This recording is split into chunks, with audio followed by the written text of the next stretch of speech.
You can get some feeling for the impact that tiny atoms can have on one another by inflating a balloon and tying the end, then squeezing the balloon between your hands. Feel the pressure. What is holding your hands back, stopping them from touching? Most of the space inside the balloon is empty after all. The average distance between atoms in a gas at room temperature and room pressure is more than 10 times their individual size.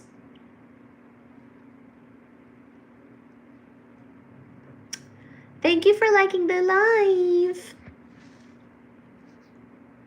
As the 19th century Scottish physicist James Clerk Maxwell, good guy, Maxwell, a big contributor, of course, to electric and magnetic fields theory, the greatest theoretical physicist of that time, first explained, the pressure you feel is the result of the continual bombardment of billions and billions of individual molecules in the air on the walls of the balloon.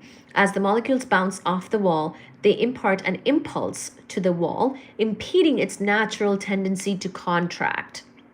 So when you feel the pressure, you are feeling the combined force of the random collisions of countless atoms against the walls of the balloon.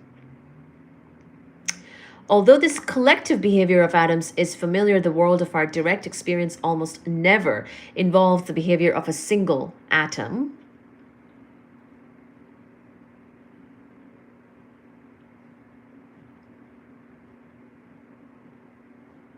But attempting to visualize the world from an atomic perspective opens up remarkable vistas and gives us an opportunity to understand more deeply our own circumstances. The 18th century British essayist Jonathan Swift recognized the inherent myopia governing our worldview when he penned Gulliver's Travels. Jonathan Swift, which noted that the rituals and traditions of any society may seem perfectly rational for one who has grown up with them. Swift's Lilliputians fought wars over the requirement that eggs be broken from their smaller ends.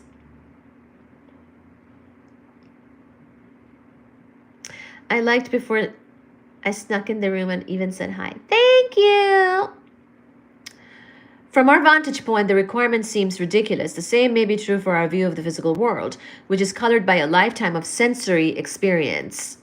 And so, as we approach the beginning of our oxygen atoms journey forward, we have to stretch our minds in the tradition of Swift. The atoms getting thrashed today in a drop of water may have a hard life, but this can't even begin to compare to the difficulties associated with their birth. To imagine these moments, we must go back to a time before water existed in the universe. We must venture back to when things were vastly more violent, back to a time more than 10 billion years ago, and perhaps less than 1 billionth of a second after the beginning of time itself. Yes. We must visualize the universe on a scale that is so small, words cannot capture it. Indeed, we must go back to a time when there were no atoms or eaves. Play on word. I like that, Kraus. When there were no atoms or eaves. Ah.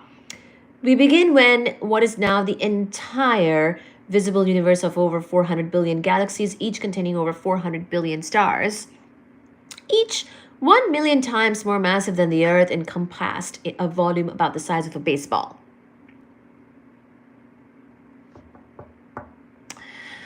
The simplicity of the statement belies its outrageousness. It is impossible to intuitively appreciate this era by making the leap from here to there in one giant step. But it is possible to imagine a series of smaller steps, each of which itself pushes the limits of visualization, but each of which gets us closer to fathoming the truly extreme environments we're about to enter. Yay. I like extreme environments in cosmology.